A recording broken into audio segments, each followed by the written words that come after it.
చాలా కాలంగా పెండింగ్లో ఉన్న మధ్యాహ్న భోజన కార్మికుల సమస్యలు పరిష్కరించాలని మధ్యాహ్న భోజన కార్మిక సంఘం ఆధ్వర్యంలో సోమవారం కలెక్టర్ కార్యాలయం ముందు ధర్నా నిర్వహించి కార్యాలయంలో వినతి పత్రాన్ని అందజేశారు.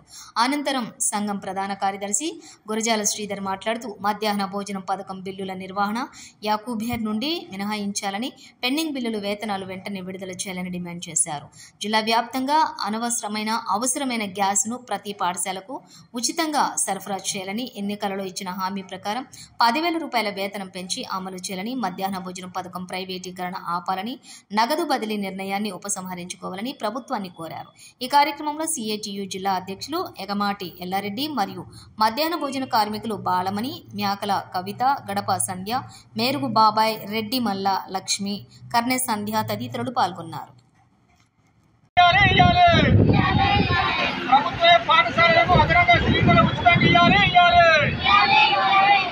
బిల్లులన్నీ పడకపోతే నిరవధిక సమ్మెకు పోవడం అనేది జరుగుతుంది. మళ్ళీ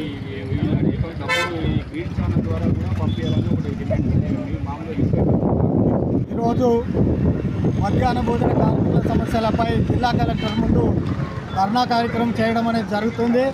దాదాపు 8-10 నెలల నుంచి మధ్యాహ్న భోజన కార్మికుల పెండింగ్ బిల్లులు ఇవ్వకుండా ప్రభుత్వం వారితో వెట్టి చాకరీ చేయించుకోవడం జరుగుతుంది. అప్పుల పాలై మధ్యాహ్న భోజన కార్మికులు ఆత్మహత్య చేసుకునే పరిస్థితి ఉన్నది. కాబట్టి వెంటనే పెండింగ్ బిల్లులు విడుదల చేయాలి. లేని పక్షంలో రేపు 6వ తారీఖు నాడు చలో హైదరాబాద్ కార్యక్రమం కూడా ఉంది. కాబట్టి పెద్ద ఎత్తున చలో హైదరాబాద్ కార్యక్రమం కమిషనర్ ముట్టడి చేయడం అనేది జరుగుతుంది. అట్లాగే కాంగ్రెస్ ప్రభుత్వం అధికారంలో రాకముందు వీరికి గౌరవ వేతనం 10,000 ఇస్తానని హామీ ఇచ్చింది.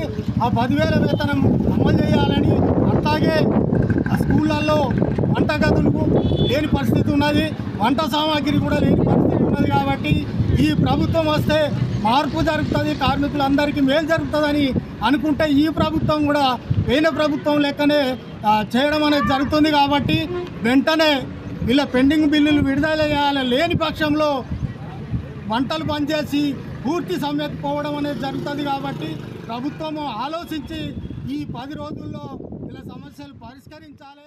మరి అనేక మాసాలుగా దాదాపు 9-10 నెలల నుంచి వాళ్ళ రెక్కలు ముక్కలు చేసుకొని అప్పులు తెచ్చి పెట్టుబడులు పెట్టి ఈ అధికారుల వేధింపులతోటి అవమానాలతోటి అన్ని రకాలుగా సమస్యలను ఎదుర్కొంటూ పిల్లలకు పౌష్టికాహారం అందియాలనే ఒక ఉద్దేశంతో పిల్లలకు మధ్యాహ్న భోజనం విషయంలో ఎక్కడ కూడా వాళ్ళకు సమస్య ఎదురు కావద్దని చెప్పి వంట పెట్టినప్పటికీ కూడా ఇలా ఈ ప్రభుత్వాలు, ఈ సిగ్గుమాలిన ప్రభుత్వాలు ఏవైతే ఉన్నాయో మరి అధికారంలోకి వచ్చే ముందు మరి మధ్యాహ్న భోజన కార్మికులకు మేము అధికారంలోకి వస్తే కనీస వేతనం 10,000 రూపాయలు అమలు చేస్తామని చెప్పి ఇప్పటికీ 18 నెలలు కావస్తున్నా కూడా మరి ఈ ప్రభుత్వాలు మరొకసారి కనువిప్పి కలగాలని చెప్పి సందర్భంగా జిల్లా సిఐటి పక్షాన ప్రభుత్వాలకు హెచ్చరికలు జారీ జరుగుతుంది.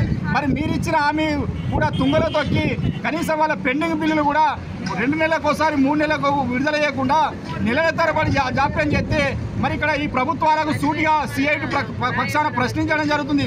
మరి వాళ్ళ ఇంటెనక ఇట్లా ఏమన్నా మరి పైసల తోటలకి ఇట్లా ఆకుల తోటలకి ఏమైనా పెట్టిరా అని చెప్పి ఈ ప్రభుత్వాన్ని సూటిగా ప్రశ్నించడం జరుగుతుంది. మరి అప్పులు చేసి వాళ్ళకు మిత్రులకు సరిపోక వాళ్ళకి ఎలాంటి లాభం ఆశించకుండా వాళ్ళ రెక్కల కష్టమే మిగులుతుంది తప్ప ఈ ప్రభుత్వాలకు వెట్టి చాకిరీ చేసుడు అవుతుంది తప్ప. కానీ మరి వారు ఈ రోజు చూసుకుంటే ఇలా గ్రామీణ ప్రాంతాలలో పత్తి నాటేవైనా వరి నాటేవైనా ఒక్కొక్క మహిళా కూలికి 500 రూపాయలు దొరికే పరిస్థితి ఉన్నది.